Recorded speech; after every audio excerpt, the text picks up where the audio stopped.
Abyss has been out for a little over a week now, and after trying some of the different agents on this map, I wanted to rank all of them. This will be pretty specific to solo queue rank though. I'm not going to be focusing too much on coordinated play, and another thing I'll try to put less emphasis on is the meta at the moment. So instead of being swayed by any agents that might be dominating ranked right now, I'll instead just look at the agents and try and prioritize how their utility actually works on the design of Abyss. I want to talk about the controllers first, and I will go from the bottom up, and I think it makes the most sense that Brimstone and Clove are the worst controllers on this map. The glaring issue here is their range, as obviously they both have the same maximum distance that they can place smokes away from them. On most maps, at the very least, you can play sort of towards the mid and reach both sides, but that isn't even possible on Abyss. The best you can do is play on one of the mid links, and even then you'll have to cross across this dangerous area to quickly smoke the other side. Another problem with dome smokers in general on this map is that they don't actually effectively cover the main choke points. You can see this particularly towards B, with this nest area still being a problem, and overall there are just gaps here on both sides. Meanwhile, over on A, again there are these elevated areas that can be used to look over your average dome smoke. There will definitely still be upsides to these agents, like Brimstone has good stall with his molly and ult, while Clove is just a fun and viable agent in general for ranked, but when compared to the other controllers on this map, I just think these two are pretty severely lacking. The next controller I'll talk about is Viper, and I think despite this being a big map, her wall just isn't as good here as it is on some of the other maps. You know, when you think Breeze or Icebox, there it's covering and blocking off multiple angles at once and taking away a lot of space from the enemy team, whereas on Abyss there isn't quite that need for a wall, and with that in mind I think Viper isn't going to be great for ranked. I do think she has a little bit more range and overall map presence though, so I did put her slightly above Clove and Brimstone. Next I've got Astra, who obviously does not have that same limitation on range, and will be able to place those stars wherever she wants. Her smokes are also a little bit bigger than the other dome smokes, so while the issue with the height in nest for example is still going to be there, the increased size is a general benefit and it'll make it easier to smoke those main choke points. The only reason I've got Astra below Omen is because I think Astra in ranked is tough to make work, particularly if you're in lower ranks. You don't have those same comms with your team and understanding of the game in her util, but I think you overall need to have her be successful. So in the right hands, Astra can be pretty strong on Abyss, but for now I'll leave her in the middle of the pack. Omen is my second best controller on Abyss. Even though I've been saying the dome smokes here aren't perfect, he does of course have more range than say Brimstone and Clove. There's also going to be a lot of creative stuff you can do with his teleports, going around and even off the map at times, then his ultimate is better on a bigger map like Abyss, as he'll be able to beat the enemy team rotating and things like that. Even though he's not my top rated controller on this map, he's obviously a comfort pick for a lot of people, and I think he'll be probably the most popular choice in ranked. That leaves us with Harbor, who I think is genuinely the best controller for Abyss. Being able to bend his walls allows you to better attack the sides, especially if you've got that cascade as well, in particular for that heaven area on B side. Since this does seem to be an exec heavy map with a lot of just rushing sides and running it down, his ultimate is going to be perfect for that. His cascade is an incredible answer to the different elevation areas on the choke points of this map. You know that extra height can block off nest for example, and so all of those reasons is why I think he's going to be good on this map. Even though he's a pretty weak agent right now, I think his util fits really well here. So overall for the controllers, that is how I'd rank them. You definitely can make Brimstone or Clove work, so don't think, picking them as throwing or anything. I just think that Omen and Harbor fit the map better. Next, let's go over the Sentinels, and again, I'll go from the bottom up, and overall I do think there is less of a disparity within this class of agents here. So even though I've got Sage as my worst pick overall for this map, I still wouldn't put her anything below B tier.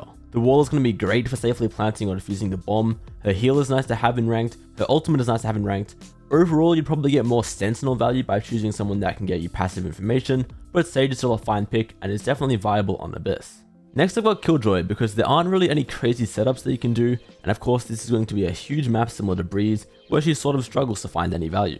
There are of course some strong points she has, like leaving a turret to keep an eye on mid is going to be nice, and her lockdown will be able to push the enemies back pretty far, but overall I think the other team will have a relatively easy time dodging her utility on Abyss. I've actually got Cypher in the same tier as those guys, and that's because even though his global range is pretty powerful here, due to all the different elevation going on, you'll often find that the enemy will just be able to find some other way around your trips rather than going through them. On top of that, as far as I've seen, there aren't going to be any unbreakable trips, like you've got on Sunset B side or Breeze B side, and while the Cypher nerds and Cypher 1 tricks I'm sure will be able to pull off some crazy stuff, find some nice setups, you can definitely work on this map, but I don't think he's broken either. Deadlock is actually an agent I would put above Cypher on this map. Overall, she's still pretty underrated, and on this map there are going to be those areas where oftentimes enemies are just going to be running, making noise, jumping through those different gaps, things like that, and even though it is technically possible to silently cross those areas, that's just the risk that comes with this agent. Her wall is going to be great for sectioning off the enemies, and the net still covers a massive area on the ground, so overall I think Deadlock is a pretty strong pick on this map for locking down the sides. Finally we have Chamber, and the reason I have him as the highest rated Sentinel is due to the massive long sightlines on Abyss. Of course, he literally has an operator for his ultimate, so he's just going to thrive here. The different elevations allow him to get creative with his rendezvous as well, and this is probably one of the best maps in the game for him. So let's look at the Sentinels overall, and I think it's really close. They're all fine options. I'd personally say Deadlock is going to be great for the way enemies are going to be rushing in on attack. And again, Chamber's just going to be insane for the long sightlines. You know, in hindsight, I probably could have even bumped him up into the S tier, but with the Sentinels as a whole, you can make anything work here. Now let's talk about the Initiators, and I think overall this is the most balanced class in the game right now. However, the design of this map itself does lead to some pretty clear advantages and disadvantages. Like I think Fade is probably the worst Initiator on this map. She will still be playable of course, but I think the sheer size here makes it difficult to find great value in her Leer. Then it's the same thing with her Prowler and Seize, they're just pretty limited by range. So when you compare Fade to the other Recon Initiator in Sova, he just seems far better, and I think for the most part, this map is just going to be too big for Fade. Next in the middle ground for the Initiators, I've got KO, and that's just because I don't think there's really such a thing as a good or bad KO map. You know, he's got simple flashes, a simple grenade, and then his other two abilities aren't exactly affected by range either. You know, it's just always going to be in that general vicinity near you. So he's always going to be playable on any map, but I think here on Abyss, they're going to be better options. I think it's a pretty similar case for Skye as well, and I put her in the same tier. Overall, I just feel like she's always going to be in the middle ground for these bigger maps. She's fine and can work, but Sova is better for recon, Breach is better for flashes and neutral and actually fighting the enemy, but if you just want a jack of all trades, Skye is a fine option as a solo initiator. Gecko I put a tier above the others so far, mostly due to his wingman, as I think on this map planning the spy could be just as challenging as it is on Icebox, so he'll be pretty handy for that piece of util alone. He's also just overall a very easy agent as well, and I think he's always going to be a decent pick. The Dizzy will be great for clearing some of those long sightlines, and getting 2 uses out of the Thrash will be especially valuable on such a big map. Next I've got Sova, who is likely going to excel on Abyss. I've mentioned it a few times there, even just talking about the other initiators, but the range on his darts will obviously be incredible here, the post plant with his ultimate will be strong, and then even being able to go up and clear some of the different elevations with his drone is going to be powerful as well. So overall, we just have a very good Sova map here. Think how he is on Icebox and Breeze, that's the case it's going to be for Abyss as well. Then finally for this class we have Breach, who I do think will probably be the strongest initiator on Abyss, although in a perfect world you would like to have another recon or information gathering agent as well as him on your team.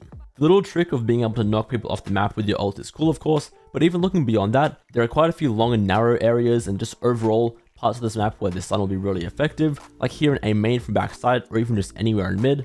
And again, considering the execute heavy style this map will probably lean into, Breach should be strong here. So those are the initiators. I definitely think having both a Breach and Sova on your team will be perfect, but the other options aren't too bad, with the exception of Fade, who of course is still playable, just limited by the range here. Finally we come to the Duelists, and I do think there are a few outliers here, but starting from the bottom first, we've got Phoenix. The only reason I didn't put him in the D tier is because of the ultimate orbs on this map. Obviously his ult only costs 6 orbs, and I think on this map they're positioned in pretty easy spots to obtain on the attack side, so it's definitely going to be possible to farm up his ult and work strats around that, but otherwise he's pretty weak. Next up I've got Reyna. There's almost nothing to say about her, except for the fact that the Leo will benefit from the long sightlines since it has unlimited range. So with that in mind, this is probably slightly better than your average map for Reyna. Next is ISO, and there are honestly quite a few upsides to him here. There's the long and narrow areas I mentioned earlier are pretty good for his wall, even if a lot of people consider it to just be a bad ability. His shield will also be huge on this map. Not only will it be more valuable at those longer ranges when enemies are struggling to hit shots on you, but it will be especially strong against countering operators, which will be frequently bought on Abyss. Then we've got Raze, and I think she's an interesting one because for the most part, a lot of her utility on this map will struggle to find value. You know, the Broombot and the Nade, those big wide areas, they're not going to be able to clear all of it out. But then on the other hand of things, her satchels are basically made for this map. You know, whether it's doing the cool jumps around off the side, or just simply going up to the next point of elevation, the satchels are very strong here. You know, maybe you'll even be knocking people off the map if you're lucky. So there's definitely a lot of creative plays you can make with her on Abyss, and I don't think by any means she's bad here, but I do just think that the next 3 duelists are better.